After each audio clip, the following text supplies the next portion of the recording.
Ladies and gentlemen, let me ask you a question. When was the last time you looked in the mirror and really saw your, not just your face, not just the reflection, but the fire behind your eyes, the pain, the potential, the truth?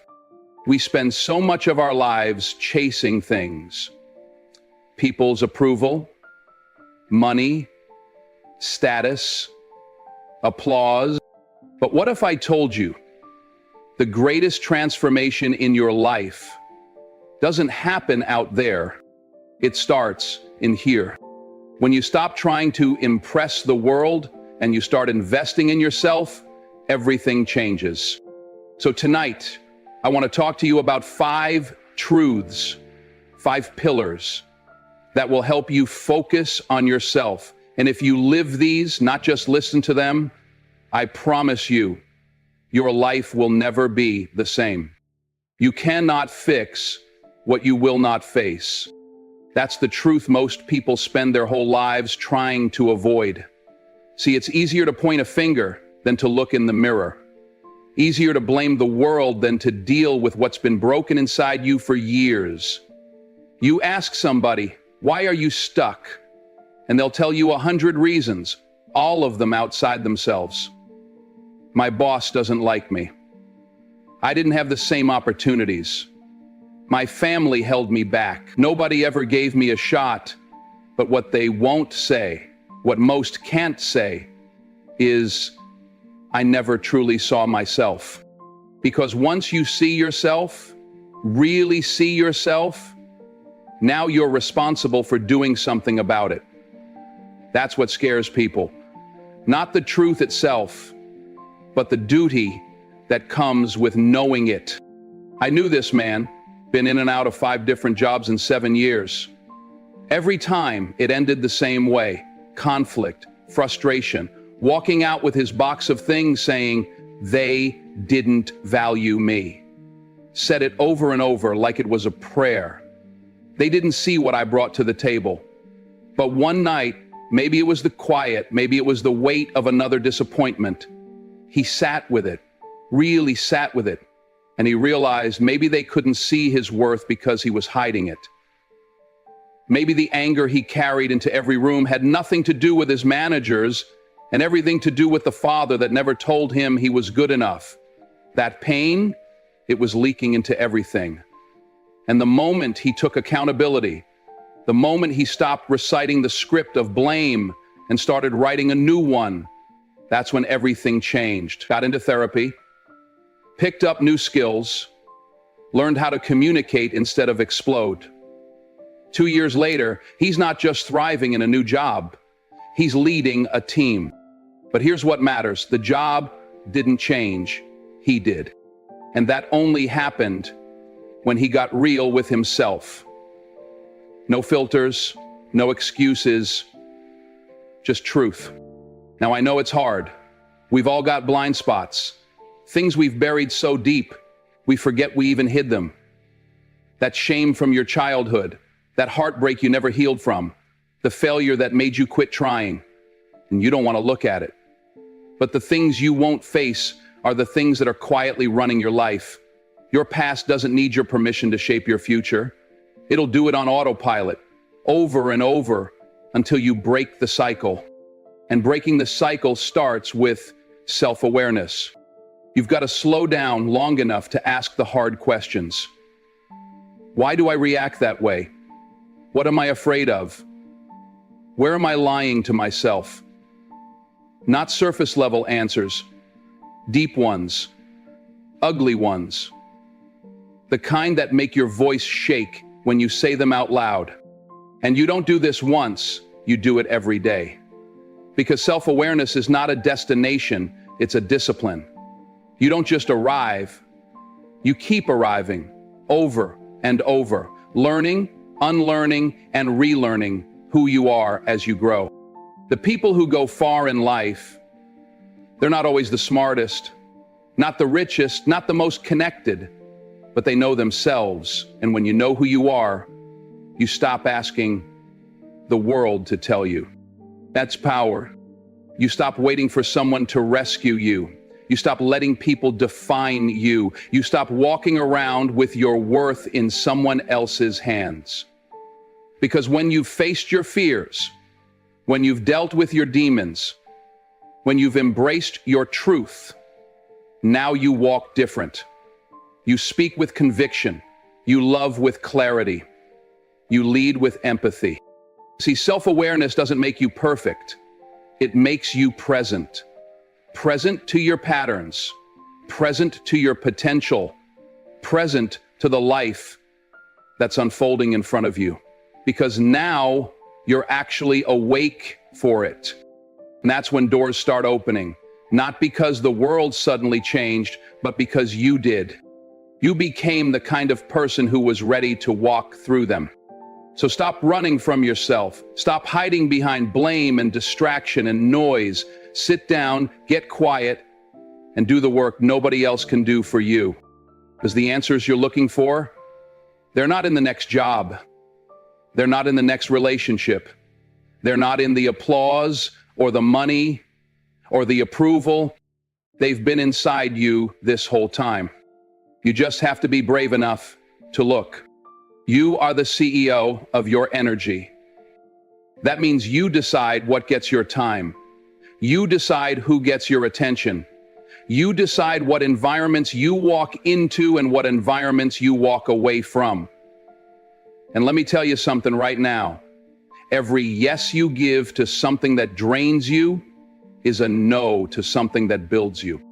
Too many people walking around like they got unlimited time, unlimited peace, unlimited passion. But it doesn't work like that. Energy is like money. You don't hand it out to everybody who asks for it. You don't spend it without checking the balance first. Because when it's gone, and you can't expect to build a powerful, purpose-filled life off of fumes. But see, we've been taught wrong. We live in a culture that idolizes hustle, glorifies burnout, celebrates being booked and busy like it's a badge of honor. As if collapsing at the end of the day means you did something right. Like being tired all the time means you're successful. But being tired isn't the goal. Being aligned is. Let me tell you about someone I knew. Single mother, working 2 jobs, taking night classes, raising 2 kids on her own. Strong woman, resilient. But she came to me one day with tears in her eyes, said, "I feel guilty every time I sit down, like I should be doing more." I looked at her and asked, if your daughter came to you exhausted, overwhelmed, and said, "Mama, I need a break," what would you tell her? She didn't even hesitate. I'd tell her to rest, to take care of herself. I said, then show her how it's done.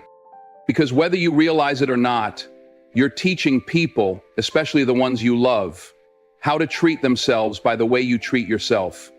If you treat your energy like it doesn't matter, don't be surprised when your kids grow up doing the same. If you burn yourself out trying to please everyone, what lesson are you passing down? That love means exhaustion? That your worth is tied to your productivity? That's not the legacy you want. That's not the truth you deserve. And don't get it twisted. This ain't about being lazy. This is about being strategic, being selective, because you don't have the time to waste on things that shrink you. You don't have the luxury of watering dead plants.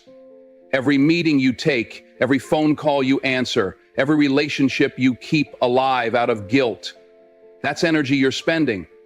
And some of us are going broke, spiritually and emotionally, trying to please people who wouldn't even notice if we disappeared.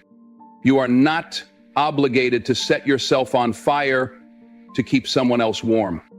You got to start asking yourself, what fills me up? Not just what keeps you busy, but what actually feeds your soul. Maybe it's silence, maybe it's prayer, maybe it's being in nature, taking a walk, turning your phone off for an hour. Maybe it's setting boundaries that protect your peace instead of apologizing for needing it. And let me say this clearly, it's not weak to rest. It's not weak to take a step back, to recharge, to unplug from the noise. In fact, it takes more strength to pause in a world that won't stop moving than it does to keep up with it. Rest is not retreat. Rest is preparation. And when you honor your energy, you show up stronger, clearer, more grounded. You ever notice how your best ideas come when you're not forcing them?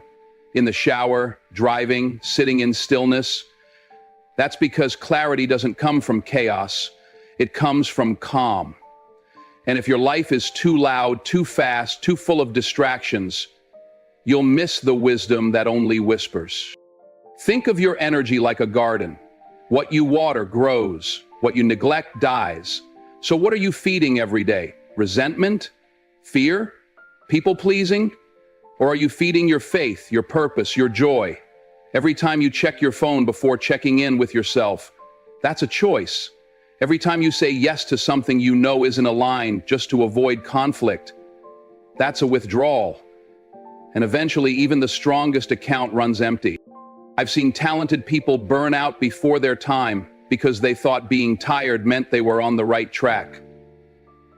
I've seen kind hearts go cold because they gave too much without ever receiving. I've seen dreamers give up because they were too drained to dream anymore. You want to build something lasting? Protect your energy like your future depends on it, because it does. Every no you say to distraction, to drama, to the unnecessary, that's a yes to your destiny. And you don't need permission to do that. You don't need applause. You don't need validation. You just need to remember who you are and act like your energy matters, because it does. You are the CEO of your energy. Make the hard choices. Make the quiet ones. Make the brave ones. Your peace is not a luxury. It's a responsibility. Treat it like one. Comparison will rob you blind. It won't knock on your door and ask permission either. It just creeps in, slow, silent, smiling. It'll slip into your mind while you're scrolling, slide into your thoughts when you're not looking, whispering, look at them. Look how far they are. Look how much better they're doing. Look how small you are next to that. And if you're not careful, you'll start to believe it. Start to believe you're not enough, that your story doesn't matter, that you're too late, that it's already been done and done better. That's the lie comparison tells. It convinces you your value is determined by someone else's progress. But I'm here to tell you, you will never win trying to be someone else. That race is rigged. That path was never built for you. And you could run yourself into the ground chasing someone else's version of success and still feel empty when you get there, because it wasn't yours to begin with. See, social media got everybody confused, got you looking at people's victories with no idea what battles they had to fight to get there. All you see is the glow up, never the grind. You see the house, not the sleepless nights. You see the six-pack, not the early mornings and the skip meals. You see the launch, not the years of rejection. You don't know the cost of what they have. And truth be told, you might not want to pay it. And yet we measure ourselves against their results, like it's a fair comparison. But what you're doing is putting your whole story up against someone else's moment. Their highlight reel, their best angle, best day, best lighting, and you wonder why you come up short? That's not failure, that's false comparison. I knew this young artist, hungry, talented, full of passion, but he was drowning in self-doubt. Every time he'd post something, he'd pull it down a few hours later. Said it wasn't good enough. Said it didn't sound like the big names. I asked him, why are you measuring your beginning against their middle? He told me, I don't know how to stop. But one day something shifted. He said, what if I just tried to outwork the version of me from yesterday? What if I stopped trying to outdo them and just tried to become me? He started showing up differently, less obsessed with the views, more focused on the craft. He started posting again, messy, raw, real. 6 months later, that same music got picked up by a major label. Not because he sounded like everybody else, but because he finally sounded like himself. See, there's power in owning your lane. When you're focused on you, your growth, your healing, your process, you start to move different. Your head's not on a swivel anymore. You're not distracted by every win you see on someone else's page. You're too busy building. And when you build long enough, hard enough, deep enough, you stop chasing attention and start attracting respect. But you got to kill comparison early, before it kills your confidence, before it buries your calling. Because that voice in your head, the one saying you're not enough, that voice wasn't born with you. It was built by years of measuring yourself against people who were never meant to be your measuring stick. You're not late. You're not behind. You're becoming. And the moment you really start to believe that, everything changes. You start walking into rooms like you belong there, not because you're the loudest or the most followed, but because you've done the inner work. You've earned your peace, and peace is louder than performance. Stop looking left and right. That's not where your answers are. They're straight ahead. Inside your own two shoes, in the life only you can live, in the voice only you can speak with, in the gift that was only given to you. Your only competition is the person you were yesterday.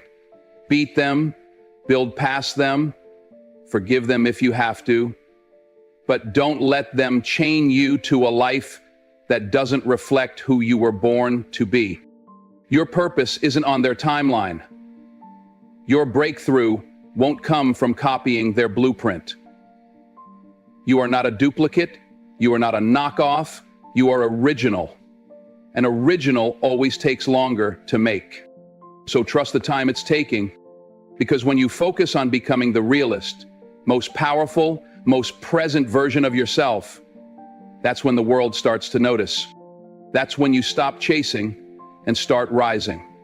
And discipline is the bridge between your potential and your power. See, potential is nice. It sounds good in conversations. Makes you feel special when people say you've got so much of it. But potential by itself, that's just a promise unfulfilled. It's a seed that never grew. It's a gift left unwrapped. You can be talented, gifted, you can have ideas that could change the world, but if you don't have the discipline to wake up, show up, and do the work, day in, day out, then all that potential, it dies in the dark. Talent without discipline is like a car without an engine. Looks good in the driveway, paint's shining, rims polished, but when it's time to go somewhere, it doesn't move. Doesn't matter how fancy it looks if it can't take you anywhere. And that's how some people live. Dressed up on the outside, talking big dreams, quoting vision boards and goals. But when the alarm goes off in the morning, they hit snooze. When life demands commitment, they give excuses.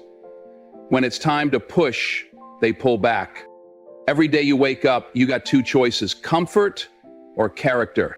Comfort says, sleep in, you deserve it.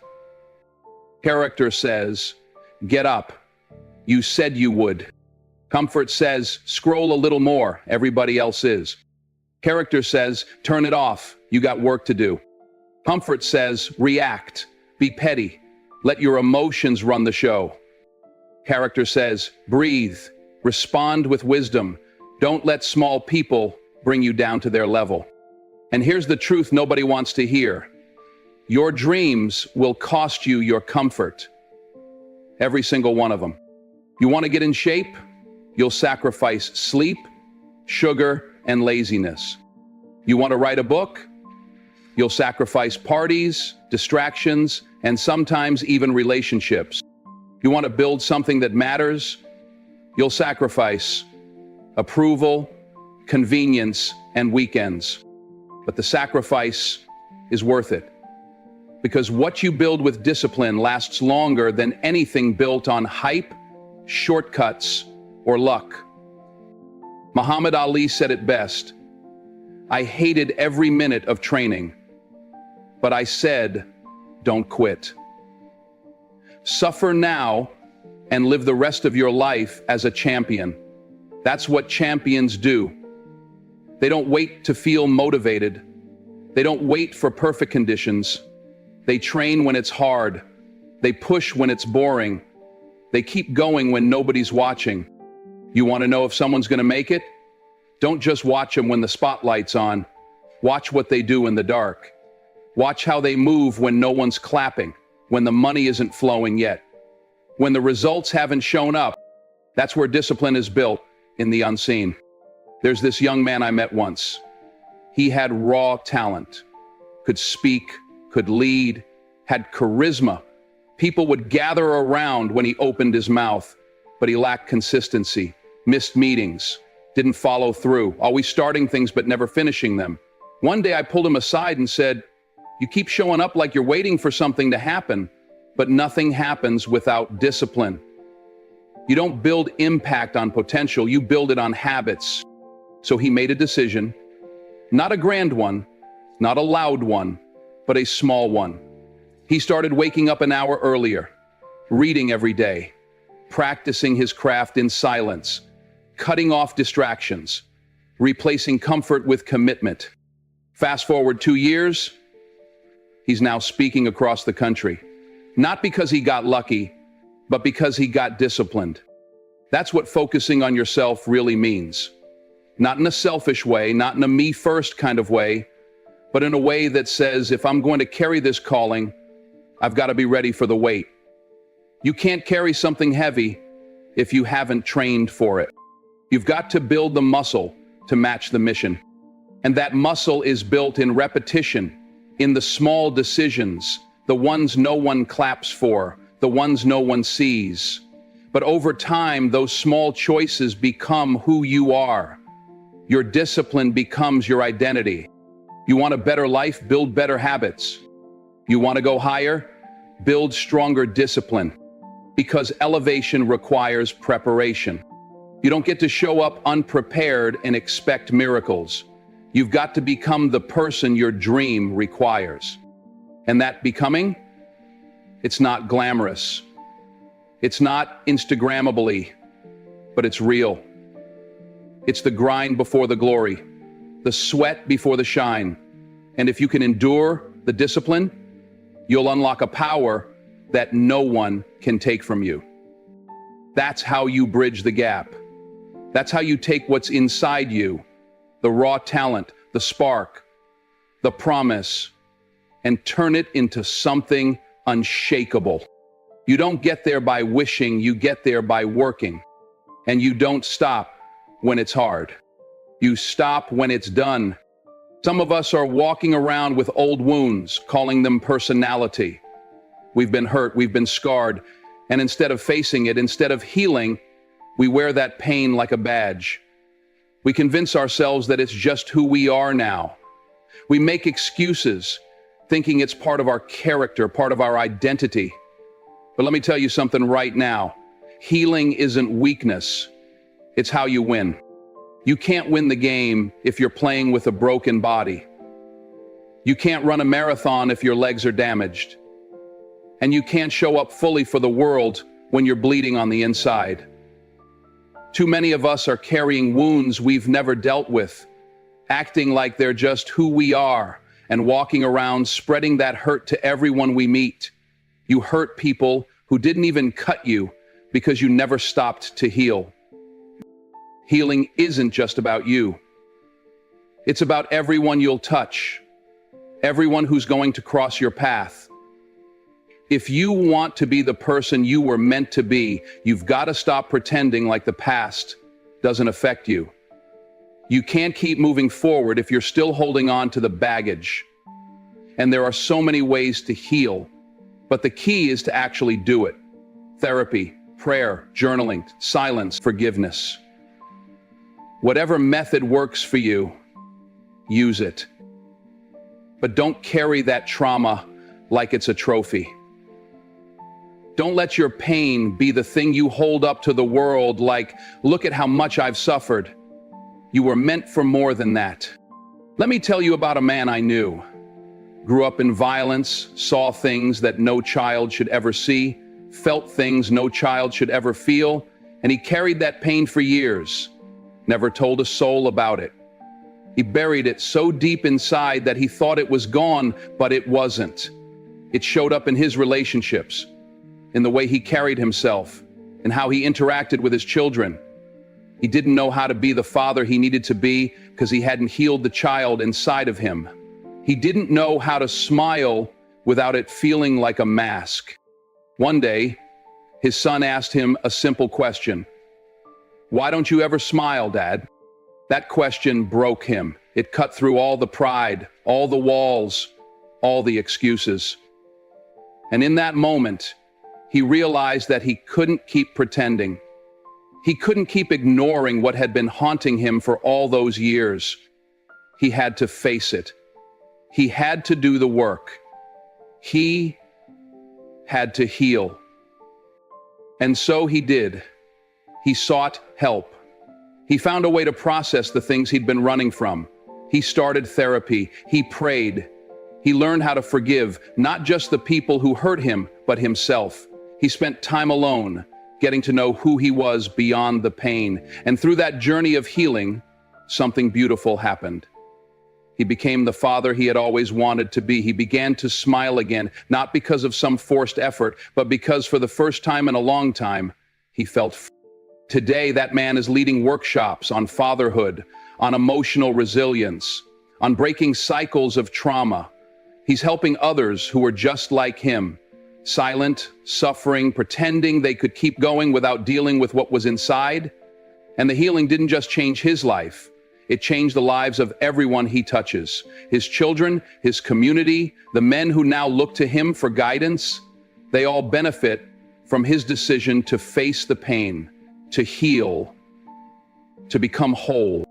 Healing isn't weak, it's powerful, it's transformative, and it's not just for you. It's for the people who need you to show up as your best self. Too many of us think that healing is something we can't afford, that it's something we'll do when we have time, or that it's something we don't need because we've made it this far.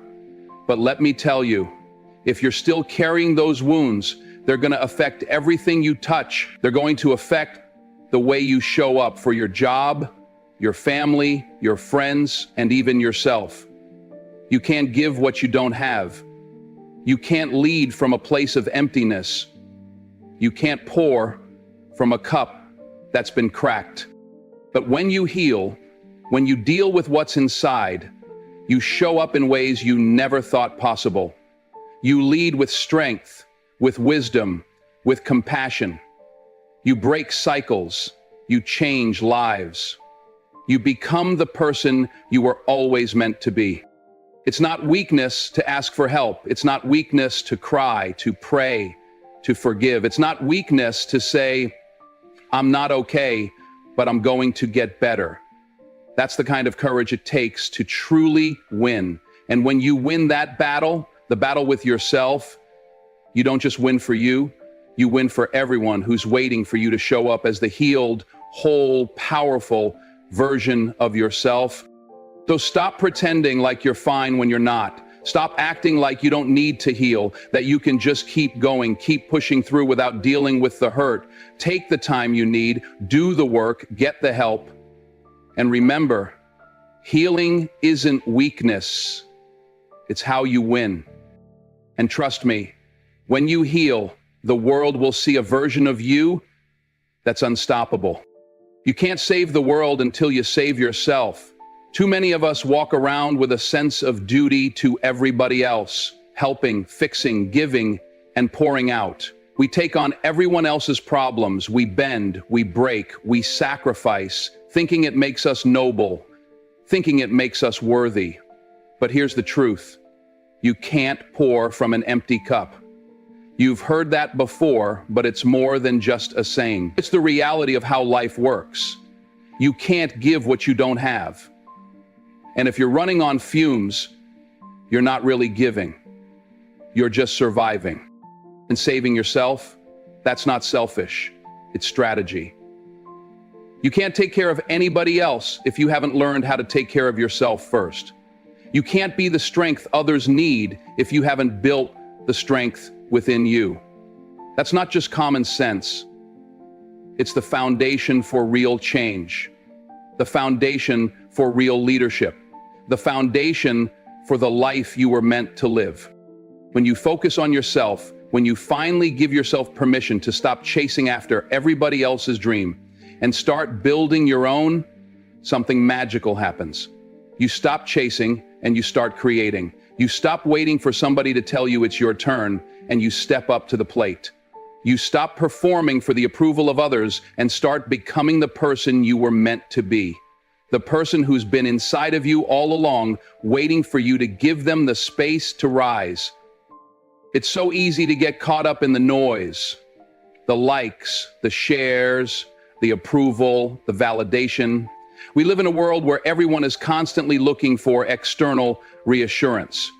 But let me tell you, that's a dangerous place to be, because you can spend your whole life chasing external things and forget to look within.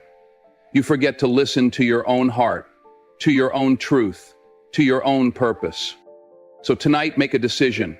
Not for them, not for likes, not for status, not for the people who never even see the work you're putting in, not for anyone except you. Make a decision to focus on yourself, your health, your mind, your soul.